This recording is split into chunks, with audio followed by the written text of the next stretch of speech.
منڈی بہاؤالدین، پنجاب، پاکستان۔ ایک ایسا حلقہ جہاں سیاست صرف انتخابی میدان تک محدود نہیں بلکہ عوامی خدمت اور استقامت کی علامت ہے۔ اور اس حلقے کی یہ کہانی ہے ناصر اقبال بوسال کی، جو 3 مرتبہ قومی اسمبلی کے رکن منتخب ہو چکے ہیں۔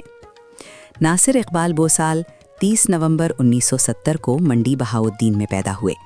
ایک مقبول خاندان بوسال جٹ سے تعلق رکھنے والے ناصر اقبال نے اپنے علاقے کی خدمت کو ہمیشہ اولین ترجیح دی۔ ان کے بھائی امداد اللہ بوسال اور کزنز غلام حسین اور اختر عباس بوسال بھی مقامی سطح پر پہچانے جاتے ہیں۔ ناصر اقبال بوسال نے 2002 میں اپنی سیاسی جدوجہد کا آغاز کیا، جب انہوں نے PMLQ کے ٹکٹ پر NA 109 سے انتخابات میں حصہ لیا۔ اگرچہ اس وقت کامیابی نہ مل سکی، مگر یہ پہلا قدم تھا ایک طویل اور مستحکم سیاسی سفر کا۔ 2008 میں دوبارہ NA 109 سے حصہ لیا، لیکن پھر بھی قسمت نے ساتھ نہیں دیا۔ یہ ناکامیاں انہیں ہارنے نہیں دیں، بلکہ عوام سے جڑنے اور اپنی پالیسیوں پر یقین کرنے کا جذبہ مضبوط ہوا۔ 2013 میں پاکستان مسلم لیگ نون کے ٹکٹ پر NA 109 سے کامیابی حاصل کر کے ناصر اقبال بوسال پہلی بار قومی اسمبلی کے رکن منتخب ہوئے۔ اس کامیابی نے ان کے سیاسی سفر کو ایک نئی شناخت دی۔ 2018 میں انہوں نے NA 86 سے دوبارہ کامیابی حاصل کی اور 2024 میں NA 69 سے منتخب ہو کر اپنے حلقے کی نمائندگی کا تیسرا دور شروع کیا۔ یہ تسلسل ان کی عوامی مقبولیت اور تجربہ کاری کا ثبوت ہے۔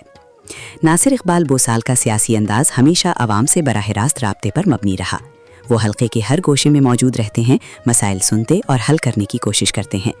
پارلیمانی سطح پر بھی ان کا کام مستقل اور مربوط رہا ہے، جس میں علاقائی ترقی، بنیادی سہولیات اور عوامی حقوق کا تحفظ شامل ہے۔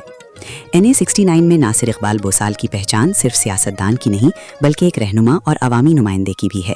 ان کی کوششوں سے حلقے میں تعلیم، زراعت اور بنیادی سہولیات میں بہتری آئی ہے۔ عوام کے ساتھ ان کے تعلقات اور دستیابی انہیں دیگر سیاستدانوں سے ممتاز کرتی ہے۔ خاندان ناصر اقبال بوسال کا حلقے میں خاص اثر و رسوخ ہے۔ بھائی، کزنز اور دیگر رشتہ دار بھی مقامی سطح پر عوامی خدمت میں شامل ہیں، جس سے حلقے میں ان کی سماجی اور سیاسی پہچان مضبوط ہوئی ہے۔ ناصر اقبال بوسال کی کہانی ثابت قدمی، عوامی خدمت اور سیاسی بصیرت کی ہے۔